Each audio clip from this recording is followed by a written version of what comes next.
Remember that movie Inception? It was so huge when it came out, and I was so surprised that my wife hadn't seen it. So we did a little movie night and we watched Inception, and it was great. And I'd forgotten a lot of it, but I also remembered a lot of it. And I'm sure if you guys have seen it, you remember the concept of a totem, which is just this little object you carry that you can keep in your pocket. And that object you're supposed to be super familiar with so that you can refer to it, take it out of your pocket, and it will remind you whether you are dreaming or if you are in the real world. And I thought, what would be my totem? What would be, so some of the examples in the movie, minor spoiler alert, of course, but Leonardo DiCaprio, the main character, his totem is a spinning top, as you famously know if you've seen the movie. There's a couple other totems, like a chess piece and a die, right? And of course, my totem would be one of my white shell stones. And I thought that would have been a cool totem to have, just to have this one ghost stone as a totem. You know what? I actually tried to do lucid dreaming way back when, not super seriously or anything, but to the idea of having to be aware and conscious that a dream is a dream. I've had that experience a few times. I've dreamt when I've known that it was a dream, but it doesn't always go as you might think. But anyway, just a little side note here. I did this thing where I would always look at my palms, because apparently your palms don't render correctly in a dream, and you can't see the detail in your palms or something. So the idea is to make a habit of looking at your palms in the real world until you fall asleep, and because it's such a habit, you actually do it while you're dreaming, and then you're supposed to look at your palms and notice that something's out of whack, and then realize then and there that you're dreaming.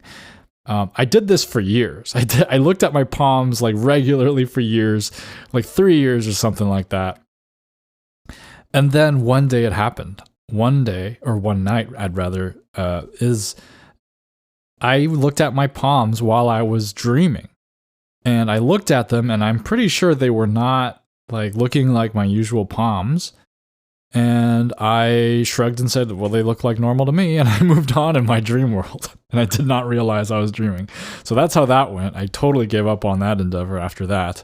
But you're listening to Starpoint, the show about Go for Go fans away from the board. And today, I'm going to teach you something very, very important that you should have learned a long time ago. I'm going to teach you how to count. Because counting is very important in the game of Go, as we will discuss. And before we learn how to count, I just want to talk about why we want to count and what value we have there is in counting. Now, I never really believed in counting for a long time because I'm sort of an intuitive player, and I think that came from playing on Fox. And playing these faster games, you really don't have the time to count.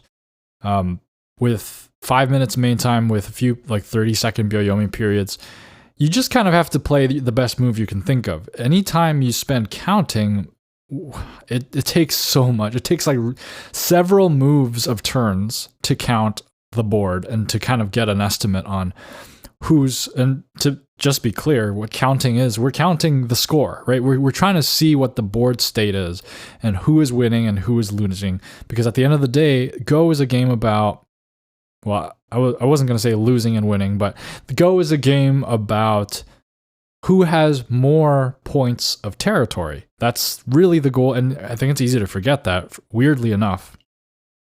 But so I would go on in Fox, and basically all that I had to know who was winning or losing was my intuition. And that intuition was really just, how have I been feeling about the moves lately? The shapes that I've been playing, and the shapes that my opponents have been playing, and the kinds of results that I've been getting, the captures I've been making or that they've been making, the weakness of my groups or their groups, right? These things can all really contribute to an intuitive sense of who is winning the game. And I think it's a valid strategy, but there is a lot more value to be discovered if you actually start trying to measure up who is winning during the game. And I think I learned this by slowing things down, especially with the correspondence games. So these two game speeds really teach you different things. And when I was playing correspondence games, I realized that if I really wanted to win, I needed to put everything I had into the moves. And part of doing that was investigating who was winning and who was losing. Because you play differently depending on whether you're winning or losing. And that sounds kind of obvious, right? Because there are proverbs about it, like a rich man does not engage in petty squabbles, right? Things like that, right? So it's kind of an obvious thing, it seems, right? But it wasn't, I don't know, it just didn't seem that obvious to me, because I had a theory that just killed a bug on my computer screen while we were doing that. It was annoying me. Oh man, it's on my finger now. Luckily, I got a napkin here. Anyway, life and death. Anyway, where was I? I was talking about why it wasn't like natural to me to want to count. Because my idea of what a good move should be based off of was full optimal efficiency. And whether you're winning or losing, it shouldn't matter, because in every situation, you should play the optimal move that gains you the most amount of points. See, now that sounds like a solid theory too, right? On the one hand, you should play conservatively when you're ahead, and you should play a little more erratically, chaotically when you're behind. That sounds very natural, right? Because you want to maintain stability when you're in the lead, and then you want anarchy, and you want to flip the table over and cause an upset when you're behind. It's kind of like real politics. That's kind of what happens when things get a little crazy in the political world. But that makes sense on the one hand, but on the other hand, what I said also kind of made sense to me, which was that you want to just play the best thing possible whether you're losing or winning. It doesn't matter. Play the best move. Play the most optimal move that gains you the most amount of points. And that sounded right to me. But it's not really on the mark. And I think the reason is that we cannot always predict the level of chaos that will ensue. Does that make sense? Like if I'm playing in this optimal way where I'm trying to be the best in every situation, and I see this move and I'm comparing two moves. One is a little more stable and one is a little more optimal, efficient, and slightly more aggressive, right? If I'm comparing these kinds of moves, I might think like, why would I go for the stable move? That's suboptimal. That's clearly not going to get me as many points. And it doesn't matter if I'm losing or winning, right? Even if I'm ahead, I still want more. So I'm going to go for the move that will kind of make me better as a Go player. Like maybe if I make a mistake with this move, then that's on me because I miscalculated. Well, that miscalculation actually happens quite a bit. And sometimes when you make that aggressive move, it leads to things that you really didn't intend. And I think that's the point of this, is where chaos is chaos because it is chaotic, and playing that efficient, or it looks efficient on the surface, that efficient optimal move may lead to many other things down the line. And if you've played games where you've had a plan and then forgotten completely about the plan, you know what I'm talking about. And so there is value in playing stable moves. And that's kind of, I think, when you look at strong players play while they narrate their own games, a lot of them are repeating to themselves, let's play solid. Let's just play safe. Let's just play solid. That's like a mantra that you hear across the board for strong players. And you see them struggle with it too. They'll be like, should I play this? Hem ha. Should I play this? Nah, let's play solid. I see that so often among strong players. And I think for good reason. Because although you can feel like you know what you're gaining out of an aggressive play, there is a lot of uncertainty. And I think that if the more you've played the game, you realize that how much things can kind of branch out and go awry when you play like that. And so there is value in keeping a lead, right? And so once you realize that you can play stable and there's value in being a stable player, and that is actually something that you should harness, then it starts to become more obvious that counting is very, very important to know the state of the game and whether being stable is going to be enough to win. And I think stable play is really just trying to lock in and tighten up all the screws in the game to ensure that no more chaos occurs, right? And that's how you win. That's how you keep a lead and stay in the lead. So if we have settled that, I just want to point out another reason to count up the score is resignability. Like, if you are playing a game and you're 30 points behind and you don't know it and you haven't counted it up and it doesn't seem like it's very obvious to you, and you can play the game to the end, there's nothing wrong with that, and you don't have to count. But sometimes it can just be a good gesture to resign a game that you know you've lost, that there's no way for you to win. And that can become very apparent when you have counted up the score. My rule is, if I'm losing and all the groups seem like they're just not going anywhere, I don't see any Aji at all, and there's no way to kill anything or penetrate any like weak, weird defense, and everything just looks super solid and I'm behind, I resign, right? There's no reason to play on. I don't think anything's going to change. But if there is a slight inkling of Aji somewhere and I feel like I could manipulate or exploit something, then I'll go for it. Yeah, I'll do that. But if you count it up, the score is pretty, if it's within a few points, you may have made a counting mistake, or there may be some weird endgame thing that happens. So you would want to play those games to the end. But if it's a good solid chunk of a lead, like 10 to 20 points or so, at least in my level, that's what I feel like is a solid chunk of a lead, then I think it's a resignable affair. So let's get into the actual counting then. So I want to share with you guys a strategy and this is kind of like what I've just developed over the years of playing correspondence games, and this is just how I do it.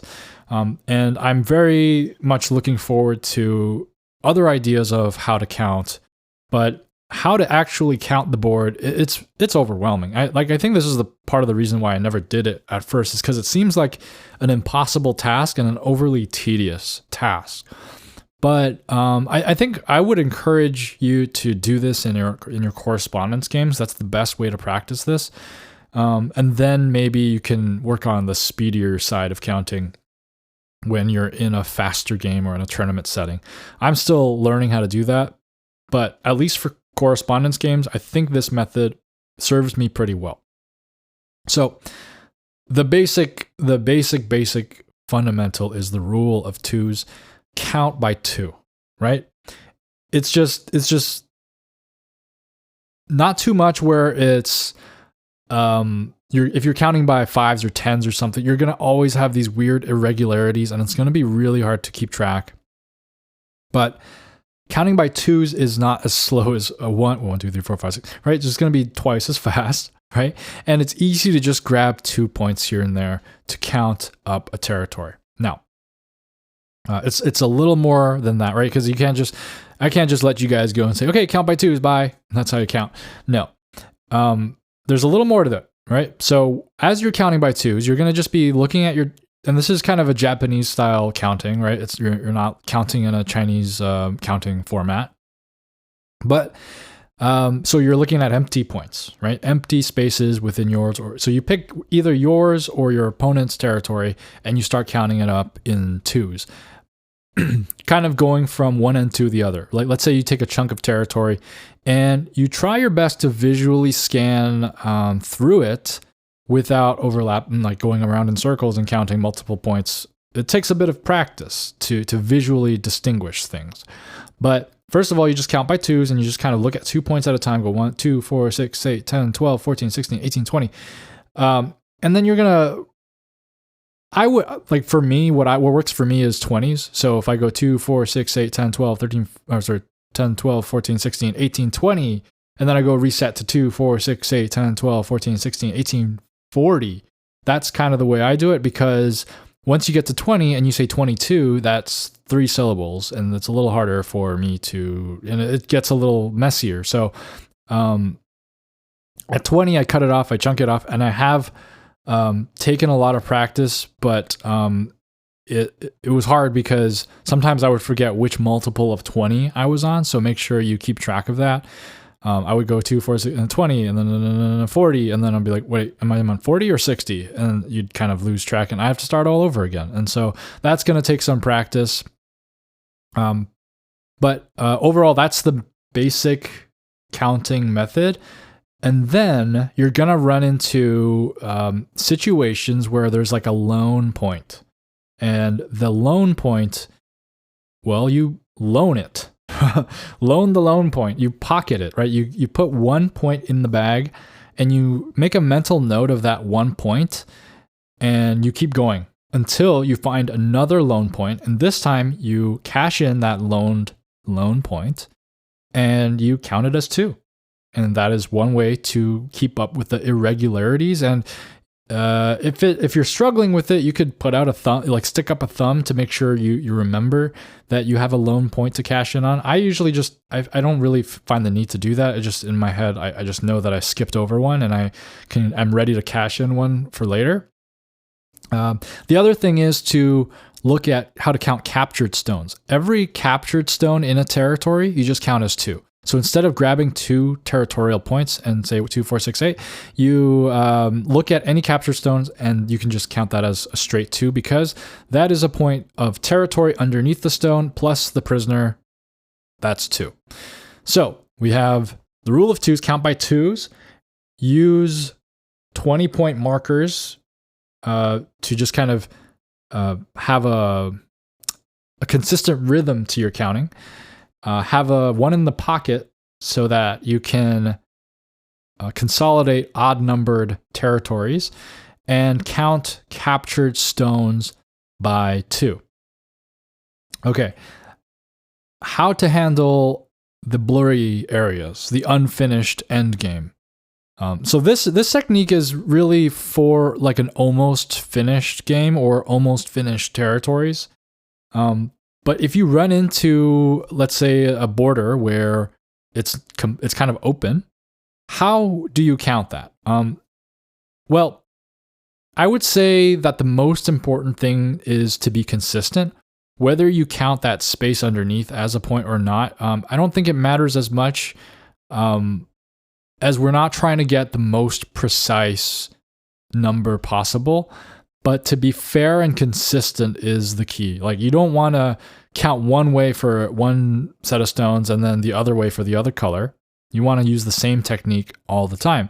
But the technique that I would recommend is if let's say there's like an unfinished endgame section where you have like a first line opening, I would say don't count the point where your stone is hovering over as the border. I would imagine a point. I would imagine a stone of that color on that point to seal the deal, meaning you wouldn't count that point, right? So, like one inside would be the point that I would count. And there are a lot of other fuzzy areas, right? There's like situations. There are like ones where your opponent has peeped in with a stone. There's like all these weird things. And just try to come up with a consistent rule for yourself. I think a good consistent rule is fill in where the stone would be to seal off that territory, and then count anything inside of that. But don't make it too busy. Don't make it too technical. It's better for you to just move on and be quick about it rather than keeping track of all these rules and things like that. But just try to be as consistent as possible and do the thing that kind of works the best for you.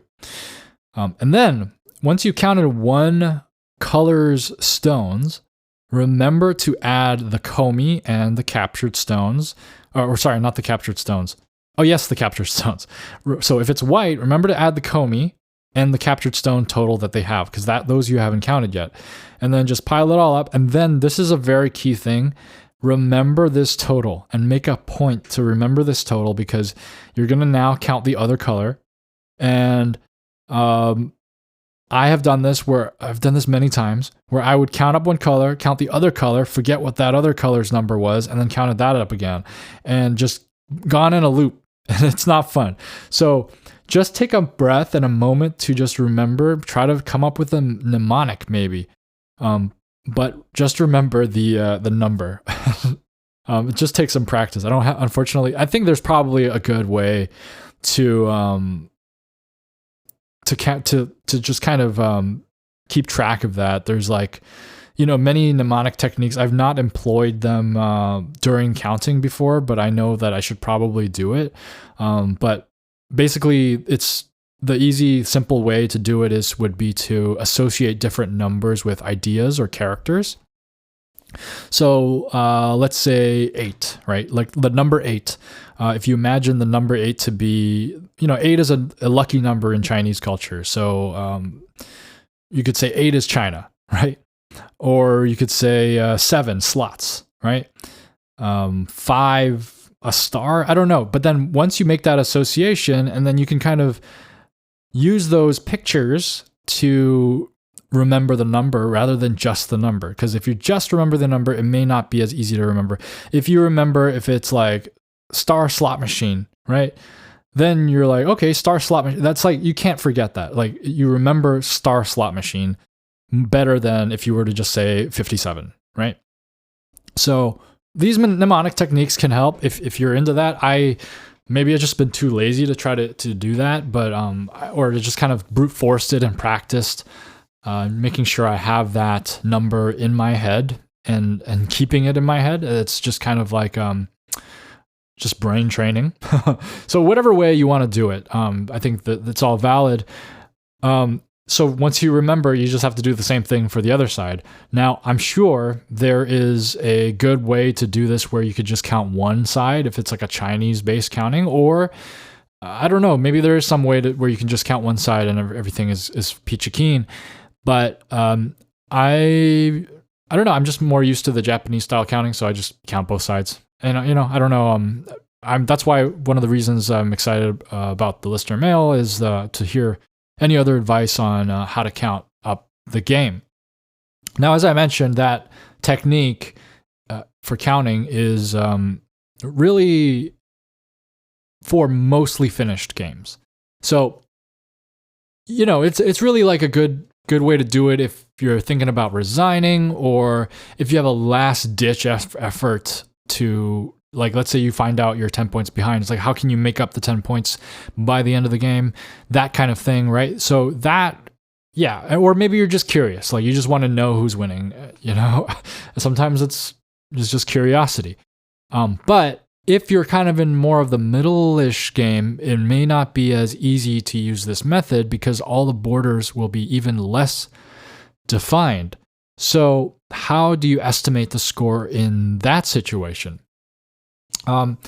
Well, first technique would be to just look at the board, right? And kind of guess. But if that was all there was to it, I think you guys are already doing it and you wouldn't really need another technique. But I think there are a few other pointers I would add to this. I've once heard, I think it was some book that I read, where to estimate a framework or moyo, the framework points is about half the points that space takes up. And I don't know how true it is, but that sounds kind of true. Half the points for any large framework areas. So that is one heuristic for counting that kind of thing. Another one is the visual equivalence technique, to just look at the board and try to match up certain areas to other areas and cancel them out. So you could look at one white corner and another black area, and you're like, oh, these two are roughly the same amount of points, like 20 points or something. Let's not count those in the whole total. And you keep doing that as much as you can until you're left with whatever score, it's a lot more manageable of a job when you cancel out so much of the board. And I've never really found this technique to be as easy to use, maybe because it's just so hard to match up the equivalences. But it is good in a pinch. I think it's such a rough way. That's why I maybe don't like to use it.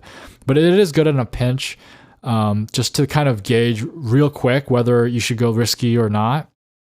And I think the easiest way, I would say, is to do the same thing that I mentioned in the more precise counting with the counting by twos and everything, but just allow yourself to be messy, right? You're going to end up with borders that are incomplete. You're going to end up with fuzzy areas of life and death, and you're going to end up with a lot of stuff like that, but you're going to have to make some assumptions and just draw invisible lines the best you can and count up the areas like that. Because I think at the end of the day, the combined micro estimates that you make for the state of the game, where you count up every single area in a flawed manner, will be more accurate than your global macro estimate of the game. So, in other words, if you look at the game and you're like, I think black's ahead about 20 points, versus if you look at each individual group and you're saying that's about 10 points, that's about 15, that's about 30, and you add those up and then you compare, I think that's still going to give you a lot more definition and a better estimate than your initial global. And I would encourage you to try this out and see if it is true, to see if your initial estimate of the game matches up with your post-count estimate of the game. And like I said, a great way to do this, or a great place to do this, is in correspondence games, wherein your games are unfinished and you have a lot of time to just look at it. I encourage you to try it and let me know what your results are. Even when I have counted up my points and I have found that I am certainly in the lead, it can sometimes be very unnatural feeling to play a move that is solid, because that solid move might feel redundant. And I feel sometimes that just making a move that you don't need to make, it just doesn't feel like good go. Even though if it's like the only possible way for your opponent to win, right? It's like you found that there is no way for your opponent to win with the current score, except for the 0.0005 chance that this area of the board there's some Aji there, right? But the fact that there's so low of an opportunity of Aji there, and playing a move there to ensure that Aji is gone seems wrong, because you're just already certain that there's no Aji there, and you'd rather play like an endgame move that gains you a point. That seems like a right thing to do, but it's tough sometimes to want to do that. And I don't know. I guess I think each personality might handle it differently when it comes to the different kinds of Go players there are out there. But for me, it's really hard to make redundant moves that kind of secure my victory. And usually I don't regret not playing those redundant moves, but it just feels wrong and bad. So I don't know if anyone else relates, but now it's time for the DDK Advice Corner, and the tip of the day is: use dumplings as a cheat sheet for bad. I challenge you to use that sentence for anyone who is not a Go player and ask them to decode what that means. And I think that would lead to some interesting conversations. But use dumplings as a cheat sheet for bad. What I'm trying to say here is, well, you know what a dumpling shape is, right? A dumpling shape is when there's just a cluster of stones crammed together. And that is just the worst thing to happen in Go, because you know those stones are not working efficiently together. They're all crowded and they're not spread across to create living, vigorous shapes that dominate the board. They're just a clump, like a clump of stones that do nothing. And so using dumplings as a cheat sheet for bad, if you can get your opponent to make a dumpling shape, Well, you may not know how much territory they have or how much you have and who's winning or losing, but if you can spot that dumpling shape in your opponent's stones, you know there's some lack of efficiency going on. So that is a win for you if you can make that happen. And conversely, if that happens to your own stones, you know you're not in a good place. So it's a good cheat sheet, and I think it just extends to other shapes and forms. But just to look at the kinds of shapes you're making can really be an indicator of who is winning and who is losing. Now it's time for listener mail. Brendan writes, Justin, I feel you have great points with the Celeste/Hades comparison. I've been a gamer for many years, but have moved over to Go/chess more recently to expand my skills. Been a Dark Souls/Bloodborne player for a number of years, so I'm very familiar with the fail and do it again. I referred to it as the Mario method from original Nintendo days. So, yeah, the thing about Dark Souls, I've never played any Souls-like games, so I'm always wondering what constitutes a Souls-like, but that's the one thing that's always drawn me to it, is that I know that it's a difficult game and you try it again and again to get better at it, and that's really what the draw is. I guess the theme of it is just the kind of the skin over the game is what kind of doesn't appeal to me as much. Maybe if I were to try it, I would be more into it, but I've just never been able to pick one up and try it out. There is one coming to Switch 2 called the Duskbloods by FromSoft, so maybe I'll try that one out. We'll see, but that difficulty try again thing has been the draw for me for Souls-like for a few years, but I've never gotten around to it. Continuing, a hobby I have picked up that strongly resembles the self-improvement that I have picked up is fly fishing. That's a very interesting hobby. It demands a lot of practice and knowledge to do it correctly. You can buy better equipment, but that really only can improve skills you have, not give you any. Even then, you can accomplish 90% of the fishing you would even want to do with inexpensive gear, like go with shell and slate stones. Super great feeling, but it is not going to get you to the Dawn level. The joke with fly fishing is that it takes 2 lifetimes to master. I see Go being very similar. Thank you for what you do, Brendan.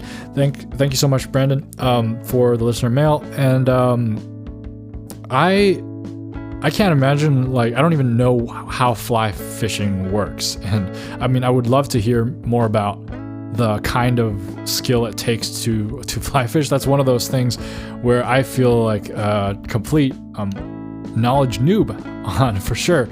And it's like the stuff that I feel like the stuff that I mentioned on previous podcasts, like snowboarding and guitar and things like that, are relatively mainstream. But that is certainly an interesting one. Fly fishing, never really met anyone who's into that. I think I've met people into fishing, but fishing, I actually don't know, because I always imagined fishing itself just to be mostly you're good at it because you know a lot about the different kinds of bait and the different kinds of fish and I guess the kinds of rods and stuff like that. So there's things like that, but I wonder if there's any kind of mechanical aspect to it. I'm sure there is, but just totally out of my depths here. Thanks for the listener mail. Rico DLC writes, I'm surprised there was no mention of fighting games. I feel like fighting games like Street Fighter, Tekken, and Guilty Gear are some of the closest video games you can get to two-player competitive board games like Go and chess. There's little to no outside gimmicks, just 2 players testing their knowledge of the game against each other. Even Drilling Sumego has an analog with doing combo trials and situational practice in training mode. It might seem like the super meter may make it more like character progression. It's more like you're being rewarded for managing your resources, much like the rewards you get in Go for playing efficiently and having strong groups. Well, you know what? I really should have talked about fighting games in that episode. Totally kind of blanked on that, but fighting games definitely a very close analog, because I know that it is a very technical community who actually it's very difficult to enter because like Go, it has a very steep learning curve, but it is a very purely one-on-one skill-based game like Go. And I know exactly what you're saying with the super meter stuff, because yeah, it's not quite like an RPG where or like in League of Legends, even League of Legends I would consider very skill-based, but in that game it's like the whole point is to snowball yourself into getting a stronger character, and then once you've done that, right, once you have done that, it does get easier for you, right? It's the part of getting to that strength that's the difficult part, whereas here it's even less so like that. It's like it's just another resource that you're managing, and it's slightly different, I think. So I think I totally get what you're saying about that. And yeah, thanks for reminding me of the fighting game stuff. For sure, that's definitely related. Anyway, thanks for writing in, Rico DLC. Street Play writes, the game most like Go to me is The Witness, but I also personally find roguelikes very similar to Go in that early actions have cascading later effects. I don't personally feel like Rocket League is similar to Go because each round is isolated from the previous interactions. Okay, so you mentioned a few games here. The Witness is a game that I've very much wanted to play for a long time. I have heard very good things about it, so that's something that's on my list. So I see that you're saying that roguelikes are very similar to Go in that actions have cascading later effects. I can definitely see that. And then I kind of, from that, see what you're trying to say about Rocket League as well. But if you imagine Rocket League just being a very fast Go, where you hit the ball once, and then from that opening move, the ball goes to, let's say, the corner. Then you can take a boost, or you can go for the ball, or back to the goal, and that is another move. And then the ball develops, it goes to another area of the board or the field, and then it starts to develop that way. So every moment is a result of the previous moment. Whereas, I guess you can find Go in every game, I think. So your way of viewing roguelikes, because I think in the previous episode that you're commenting on, in Hades, I said that you build these skills that are added to you in the roguelike, and then Go, it doesn't do that, right? Go is like you just have your own inner skill. But I can see kind of what you're saying, because with the roguelike, yes, your character is gaining skill, but on the board itself, the choices you make on the board give you skill on the board, give you these like opportunities and advantages on the board. And it's represented in an abstract way, so it's not like showing you like +7 strength, but you do have like +7 strength on the board. So I can totally see where you're coming from with that roguelike thing too. It's just the way you look at each game, I think. You can kind of see the similarities and differences and split the dimensions that way. But it's very interesting now to think about it even more. Thanks so much for the listener mail, Street Play. Efez writes, the theory is pretty spot on for me too. My 4 most played games are. But by the way, just to recap, the theory being that Go players prefer games where they develop their own internal skill versus games that develop the external character's skill and add strength to that character. So Efez writes that their most played games are The Binding of Isaac, roguelike with no upgrades from one to another, COD, WoW Zombies, constant replayability for skill improving, Civ 5, turn-based strategy with random starts and focus on getting better, and Elden Ring. Souls-likes are all about improving your skills and retrying over and over again. I also did Brazilian Jiu-Jitsu and wrote my college essay about it. It's similar to Go in terms of constant improvement and the ease of accessibility to both activities. Oh, we had a guest on who also did Brazilian Jiu-Jitsu way back. I'm blanking on the name.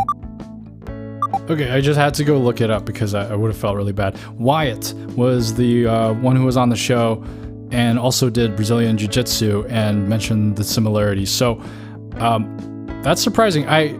You know what?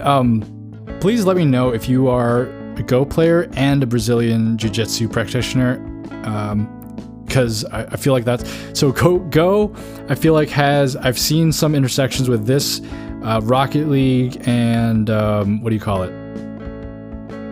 Tennis. I've seen some Go tennis players, because these are kind of have similar areas of interest, I think. So if you do any of those, let me know. Okay, so I wanted to comment on your games that you mentioned here. Binding of Isaac, I remember I played that a long time ago. And so I think with these games, you can definitely see the interpretation of the amount of skill it takes for these.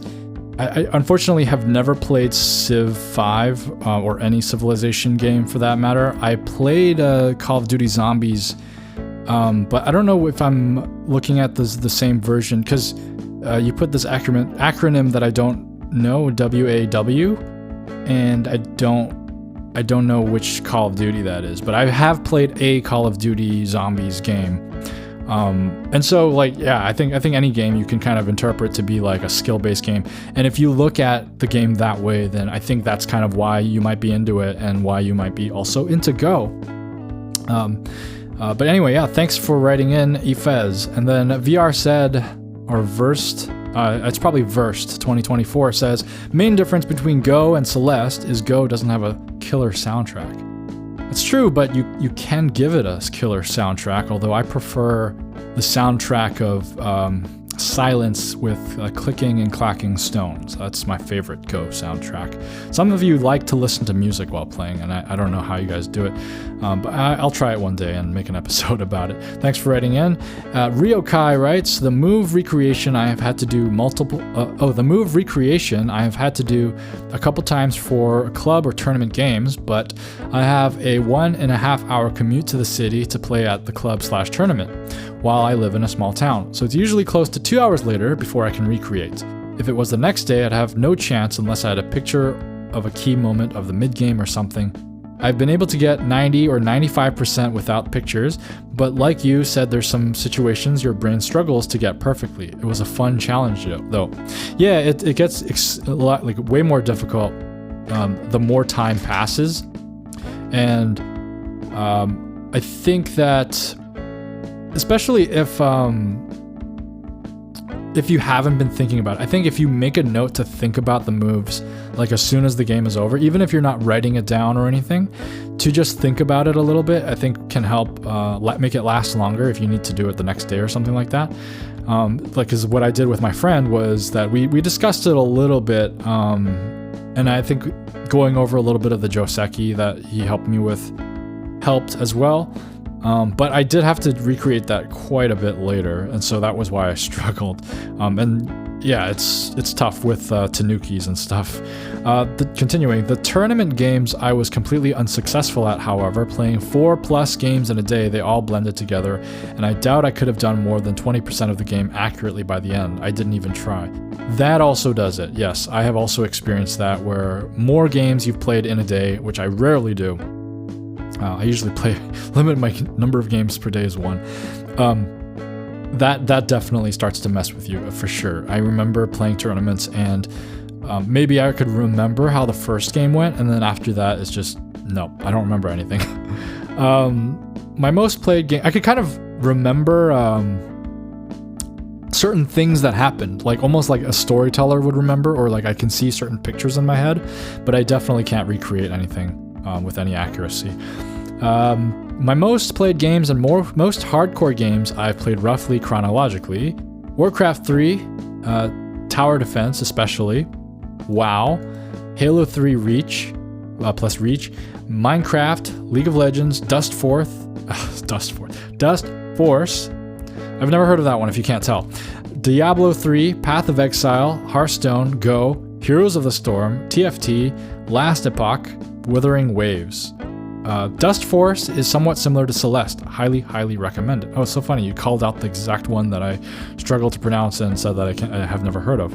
In my opinion, the most similar to Go with was Hearthstone and Minecraft Redstone stuff. Here we have a gamer who has a lot of experience playing a lot of different kinds of games, and so I will trust you on that. I have played Hearthstone. I used to play a long time ago. I played at launch. I played beta, actually. Oh man, I'm old. But Hearthstone, yeah, there's definitely, like, you gotta count in Hearthstone. It's a lot snappier than Go. It has a lot more addictive quality and, randomness and unfairness even. But there are definitely moments I remember where you'd have to, like, count, okay, if I do this and then they do that and we count this and that and if they have this. Right? There's a lot of mystery stuff, though, in Hearthstone that Go doesn't have, where you don't have perfect information, unlike in Go. Minecraft Redstone, no idea what that is. I've touched Minecraft. I've like for 5 minutes or something, but yeah, never really played it. Anyway, thanks for your writing in. That was awesome. Tyraniton writes, interesting topic. A roguelite and a roguelike are different. Light makes small progression with each runs that influences all following runs. Like makes no progression with each run. Each run starts completely fresh, and you as a player gets better. Go is closer to the like and not a light. Right. I agree. In the reset, right? Because with the roguelike, it's really just you versus the game every time, and it's like it resets every time. But the only caveat I would give to that is I think the part of the rush of a roguelike is the randomness, and getting a good run, quote unquote good run, depends on luck. And I think that's what makes them so addictive, is because you're kind of pulling a slot machine every time. And yes, it is like half your skill and also half luck. So it's like you're getting better, but also you're still depending on this luck-based system mostly, right? Because I think that's how I felt in Hades. Like sometimes, like, I would struggle so hard, and I feel like I was doing really well in terms of skill. I just didn't have the run that I needed. Versus other times, the run was so good that I just smashed one button the entire way, and I just beat it like that. And I was like, you know what? It's not testing my skill at all. It's just going through. I'm just going through the motions, and the luck that I have in choosing these skills is what's carrying me through the end. But if you were to choose, yes, I would agree that Go is closer to a roguelike, not a roguelite. All right, so that does it for listener mail. The question of the week this week is, do you have any special counting techniques? Do you even count during your games? Have you found value in counting, or do you find any value in counting? So let me know your thoughts on that question as a comment on wherever you found this episode, or email me directly at starpointbaduk@gmail.com. That's starpointbaduk@gmail.com. If you're a YouTube listener, I'd greatly appreciate a like and a subscribe. And if you're a podcast listener, reviews and ratings also help. A special thank you to James B., Brendan S., Tristan, Jeff H., and Tyraniton for supporting Starpoint. Thank you guys so much. If you want to support the show in any capacity, you can go to ko-fi.com/starpointbaduk, that's KO-FI, or check out the Starpoint store at store.starpointbaduk.com. And come on over to the Discord. You can find a link to that in the description. Now, have you all heard of the master concert cellist and framework expert by the name of Mo-Yo Ma? Thanks for listening. Keep playing Go.